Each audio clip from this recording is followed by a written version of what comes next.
Tu n'as pas besoin de lancer un business pour commencer à gagner beaucoup d'argent en ligne. Tu as seulement besoin d'une compétence rare qui va te payer tous les jours. Le closing high ticket, c'est simplement prendre des calls de vente de personnes qui sont intéressées par acheter un produit et vendre des offres de 1 000 € jusqu'à plus de 30 000 €. Où tu seras payé à la commission si les gens en face de toi dans le call achètent l'offre de ton client. Évidemment, le pourcentage que tu prends peut varier en fonction de ta compétence, de ton taux de closing et surtout de ton track record. Nous, dans l'agence, on arrive à vous payer à des taux que personne n'arrive à avoir, mais aucun closer se fait payer moins de 5%. C'est-à-dire que si tu prends un call et que tu vends une offre à 10K, tu vas prendre 500 € par call minimum. Dans cette vidéo, je vais donner le plan pas à pas pour que tu puisses enfin toi-même devenir closer. Premièrement, t'apprendre le closing, comment bien le faire et rapidement. Deuxièmement, trouver un bon poste dans une bonne offre. Et troisièmement, encaisser ta première commission le plus rapidement possible. Et ensuite, tes perspectives de scaling pour pouvoir enfin toucher ces 10K par mois qui te trottent dans la tête depuis des années que tu n'as encore jamais atteint. Après cette vidéo, tu vas maîtriser plusieurs choses. Le cœur du closing, donc quelles questions poser, le ton, la structure d'un call, où et comment trouver des bonnes offres crédibles, comment te vendre pour être pris même sans aucune expérience, et ensuite un plan simple de 90 jours, 90 jours, pas à pas, où je te dirai exactement ce que tu dois faire. Le modèle du high ticket est assez simple, c'est que tu ne vas pas chasser tes clients, mais ils vont venir à toi. Les leads que tu reçois vont être chauds en fonction des ads que ton client fait, du contenu qu'il fait, des emails ou alors des setters. En gros, tu diagnostiques le client, tu reformules ce qu'il te dit, tu proposes l'offre et ensuite tu clôt la vente. Tu vas être payé à la perf majoritairement. Parfois, tu vas pouvoir avoir un fixe en fonction du taux de show-up des calls. Imaginons que toi, tu n'y puisses rien. 50% des personnes qui bookent un call n'y viennent pas. Tu as le droit d'exiger un fixe pour justifier le fait que tu aies perdu ton temps et que la personne ne soit jamais arrivée dans le call. À court terme, ce que j'explique à tous les closers, c'est que c'est déjà très bien d'avoir 3 ventes par semaine. 3 ventes par semaine à 500 €, vous faites 1 500 € par semaine. C'est déjà extrêmement bien. Évidemment, vous n'allez pas avoir un taux de closing comme on peut l'avoir dans l'agence parce que vous n'avez pas encore toutes les compétences. Si par contre, vous êtes intéressé à devenir closer et surtout à apprendre exactement les bonnes compétences de notre manière, viens m'envoyer un message sur Instagram, je t'explique tout de A à Z. Donc les 2 piliers qui font tout, les 2 P. P1 et P2. P1, comment devenir bon en vente. P2, être sur une bonne offre et rapidement. P1, devenir bon en vente rapidement, comment est-ce qu'on fait? Déjà, la structure d'un call qui convertit. Premièrement, tu vas avoir toute la phase de découverte et de icebreaker. Le but, simplement de mettre la personne qui est en face de toi à l'aise pour qu'il soit en mesure de donner les bonnes informations pour que tu puisses lui vendre l'offre. C'est avec des questions simples, tu peux lui demander, ok, mais concrètement, dans 90 jours, dans 30 jours, dans 1 mois, dans 2 mois, dans 6 mois, où est-ce que tu te vois? Pourquoi est-ce que tu te vois là-bas? Et comment est-ce que tu comptes y arriver? Tout ça sont des choses qui vont permettre au prospect de se projeter dans son idéal. Et du coup, tu dois récolter des bonnes informations pour pouvoir lui ressortir plus tard. 2, le diagnostic. Ça, c'est ce qui prend le plus de temps. Sa situation actuelle, qu'est-ce qu'il bloque, ce qu'il a déjà pu tenter par le passé, et surtout son coût à l'inaction. Ok, mais si concrètement rien ne change pour toi d'ici 1 mois, comment est-ce que tu sentiras? Le but, mettre le prospect face à ses indécisions et pouvoir lui montrer qu'en fait, s'il ne passe pas à l'action, il aura forcément tort. 3, le design de la solution. En gros, tu prends ses problèmes, tu les reformules par rapport à ton offre et tu pourras dessiner toi-même la solution à son problème en 3 à 4 étapes. Un closer, c'est très important que tu puisses écouter. En closing, il y a une phrase importante qu'on dit, c'est que tu as 2 oreilles et une bouche. Tu dois pouvoir écouter 2 fois plus que ce que tu ne parles dans un call. Même si tu n'es pas à l'aise et que tu as envie de déblatérer, ça ne sert à rien. Il faut que tu puisses écouter les bonnes informations pour pouvoir ressortir au bon moment les bonnes infos. Étape 4, la décision, ça va être le moment purement closing, ça c'est juste la fin du call, le moment où tu vas devoir annoncer le prix. J'ai déjà fait des vidéos sur comment annoncer le prix, comment mettre des bons silences dans leur call de vente, vous pouvez aller regarder tout ça sur ma chaîne YouTube. Les modalités de paiement, expliquer comment est-ce que les personnes peuvent échelonner le paiement et surtout, le plus important, traiter les objections et c'est ça qui vous bloque le plus. Petit 2, quelles questions font vraiment vendre? Je vais t'en citer 5 et si jamais tu veux les 5 prochaines, mets un commentaire avec ton Instagram et je t'enverrai directement les 5 prochaines questions. Pourquoi tu devrais investir maintenant et pas dans 6 mois à ton sens? Je te l'ai déjà dit, mais donc si rien ne change d'ici 90 jours, 90 jours, comment est-ce que tu te sentiras?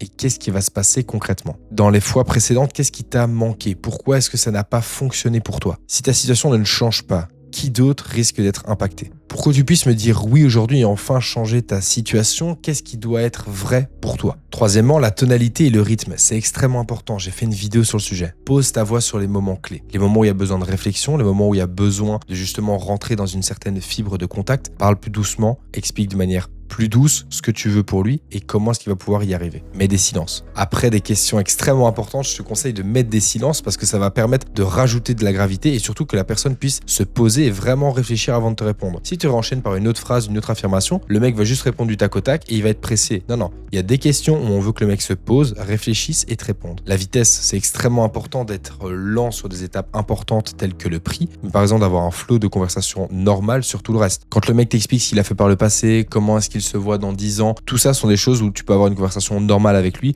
pas besoin d'être extrêmement lent et interrogatif sur le sujet. Enfin, souris. Le sourire, ça s'entend. Je l'ai dit dans une de mes vidéos précédentes, je vous la mets juste là si jamais vous êtes intéressé par un peu plus approfondir le sujet de comment en fait discuter et parler dans un call de vente, mais c'est extrêmement important de sourire. Ok, petit entraînement maintenant de ce que tu dois concrètement faire. Pendant 2 jours, je veux que tu regardes des appels de closer. Des sales training, il y en a plein sur YouTube. Tu vas juste mater des appels, comprendre en fait comment est-ce que eux font pour faire des calls de vente, prends des notes et tu intègres tout ça à ta méthode. Les 2 jours d'après, tu vas faire des mocks. Les mocks, c'est quoi? En gros, c'est des jeux de rôle où tu vas t'entraîner à faire des calls de vente. Ça peut être avec tes parents où tu écris un script, ça peut être avec ChatGPT, tu peux carrément lui parler maintenant. Tout ça sont des choses qui sont disponibles pour toi et je veux que tu t'entraînes pendant 2 jours. Jour 6, tu t'enregistres comme s'il y avait un call de vente et tu t'imagines à chaque fois la réponse et tu mets les silences au bon moment. Tu te chronomètres et tu regardes combien de temps aurait duré le call de vente. Vous allez me prendre pour un fou, mais je vous jure que ce sont des choses qui fonctionnent. Jour 7, tu fais un mock, un jeu de rôle avec exclusivement des objections. Je veux que tu les passes toutes en revue. Argent, conjoint, timing, j'ai pas le temps en ce moment, il y a la rentrée bientôt, donc je vais pas avoir le temps parce que j'aurai mes études. Tout ça, toutes ces objections qu'on entend constamment, je veux que tu les traites toutes, mais à ta manière. La partie qui vous intéresse, comment est-ce que je vais trouver des clients? Maintenant, je sais exactement comment vendre. Nathan me l'a super bien appris. Comment est-ce que je vais faire pour trouver des clients? Est-ce que je vais vouloir rentrer dans une super agence où on négocie mes taux et j'ai juste plus qu'à closer comme chez nous? Ou est-ce que tu vas vouloir être closer indépendant et devoir batailler pour trouver tes premiers clients? Donc, premièrement, où chercher? Il y a plein de manières, Instagram, LinkedIn, ce que vous voulez. Le plus important, c'est la personnalisation.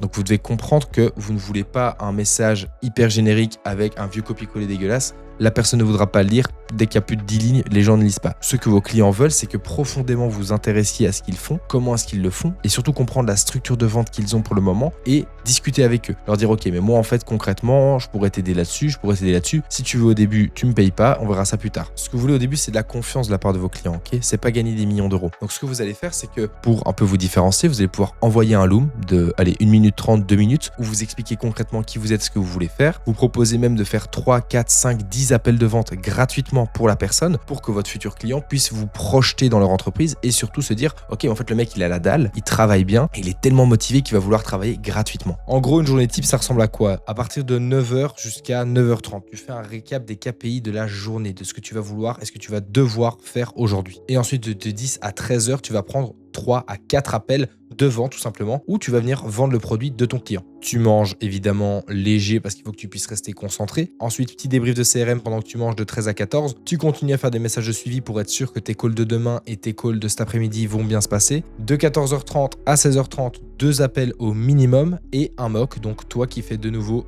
un essai où tu vas t'entraîner à faire un roleplay. 16h30, 17h, revue de l'entièreté des calls de la journée avec ton appel le plus performant de la journée que tu vas venir épingler et surtout noter tous les points positifs et surtout les points négatifs dans l'appel où tu te sentis le mieux. Pas forcément celui où tu as closé, celui où tu t'es le mieux senti. 17h à 17h30, tu envoies tous tes messages pour le lendemain. Tu réponds à ton client, tu lui fais un update de ta journée et tu prends de nouveau le soir au moins 2 à 3 calls. Il faut que tu tournes environ à 8 calls par jour. Parce qu'en fait, ton client, s'il y a un lead qui rentre, il faut absolument qu'il soit pris en charge par ta personne. Un lead qui est prêt à acheter maintenant ne le sera peut-être pas demain ou ne le sera même peut-être pas dans 5 heures. Donc le plus rapidement possible, la personne prend l'appel, le plus rapidement possible, toi, tu dois aller le chercher et lui vendre. S'il a les couilles de passer à l'action maintenant, c'est maintenant que tu dois le prendre et pas dans 5 heures. Les objections les plus fréquentes, ça va être c'est trop cher, je dois y réfléchir, je dois en parler à quelqu'un, c'est pas le bon moment, j'ai déjà essayé ça avant et ça n'a pas fonctionné, envoie-moi un doc et je verrai plus tard. Tout ça sont des excuses de merde et je peux t'apprendre assez rapidement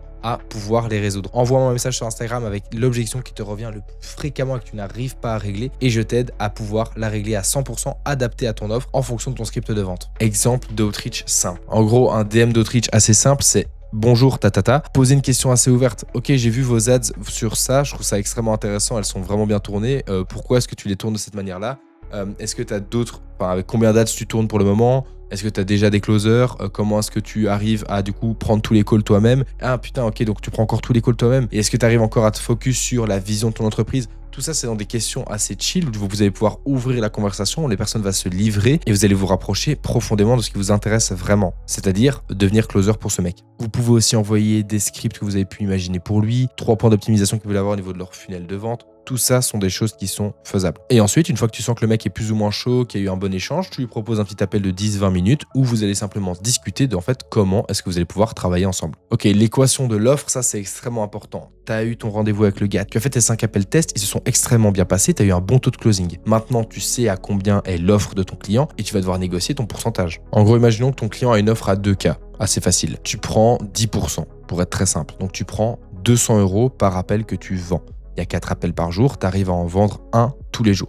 Donc en gros, tu prends 200 € par jour. Lors de ton premier mois, tu vas déjà faire 6 000 €. Ok, c'est énorme. Qui dans le business en ligne fait 6 000 € dès le premier mois? Pas moi en tout cas. Moi, j'ai mis plus de 7 mois avant de faire un seul euro. Ok. Maintenant, ça fait 5 ans que je suis dedans, je suis bien, je suis posé, mais pour autant, ça m'a mis énormément de temps. Le closing est la compétence qui va venir le plus facilement possible venir chercher cet argent en faisant quelque chose de chouette en plus. Parce que vous allez discuter avec des gens, en apprendre plus sur eux, et même si vous faites pas ça toute votre vie, parce que c'est pas ça que je vous promets, vous allez vous faire de l'argent, vous allez développer une compétence qui est utile dans absolument tous les corps de métier. C'est extrêmement important de pouvoir se vendre dans ce monde. Quand vous allez vendre une future offre, si jamais vous devenez entrepreneur par après, quand vous allez pouvoir rentrer dans un CDI, négocier votre salaire, devenir sales là-bas, tout ça sont des choses qui sont extrêmement mesurables, utiles et surtout qui vaut énormément d'argent. Avoir été closer pendant votre début de vie, entre vos 18 et vos 30 ans, c'est un truc qui est extrêmement valorisé par le monde du travail. Pourquoi? Parce que c'est une compétence qui est sous-estimée partout. Donc en gros, comment te lancer? Il faut que tu puisses acquérir la compétence. La compétence, tu peux l'acquérir de plusieurs manières. Venir sur ma chaîne YouTube, regarder toutes mes vidéos, m'envoyer un message sur Instagram pour directement pouvoir avoir exactement la même formation que ce que mes closers ont pu avoir pour être implémenté chez mes clients. Mais surtout, ce que tu dois savoir avec la vente, c'est que tu dois t'entraîner. Et ça, c'est inhérent à toute compétence. Pour réellement posséder cette compétence, tu es obligé de passer par l'action. La théorie, c'est très bien, ça va te permettre de ne pas faire les premières erreurs, on va dire de débutant, mais ça va être obligatoire pour toi de passer par l'action et par des calls de vente où tu vas te foirer pour pouvoir t'améliorer. Ensuite, tu vas devoir trouver une offre à vendre. Comme je t'ai expliqué plus tôt dans la vidéo, tu vas devoir trouver donc des clients qui ont une offre à plus de 1 000 €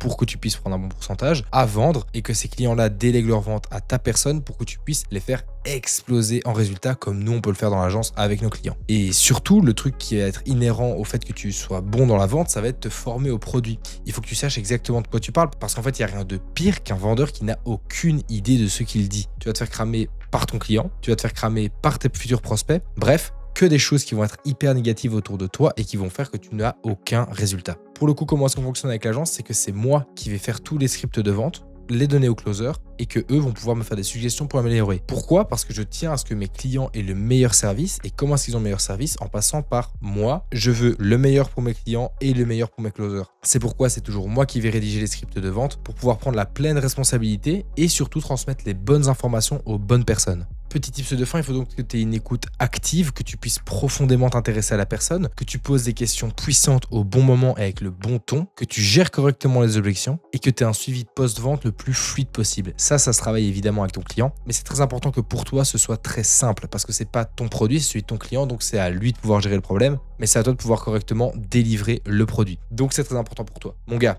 je t'ai pas fait perdre ton temps. Cette vidéo était extrêmement dense et condensée. Pourquoi? Parce que je veux que tu puisses avoir en main toutes les cartes pour réussir dans le closing. J'espère que cette vidéo t'a plu et t'a profondément aidé. Si tu es intéressé par devenir un vrai closer, d'être formé par les meilleurs et surtout rejoindre la future plus grosse agence de closing et de délégation de vente francophone, viens m'envoyer un message sur Instagram, j'ai du boulot pour toi et surtout je sais exactement comment tu vas pouvoir te former. Si évidemment cette vidéo t'a plu et que tu as toi-même un produit et que tu veux déléguer sa vente parce que tu es arrivé à un certain cap de CA et que tu as envie de te sortir de l'opérationnel, envoie-moi également un message sur Instagram. Je réponds moi-même à tous mes messages sur Instagram. Envoie-moi un message et on se met un call ensemble et je vois s'il y a moyen qu'on puisse bosser ensemble et que je te mette un des meilleurs closers dans ton business. Merci d'avoir regardé la vidéo jusqu'au bout les gars, ça me fait extrêmement plaisir. Mettez un like, abonnez-vous, ça compte énormément pour moi. C'était Nathan, c'est ciao les gars.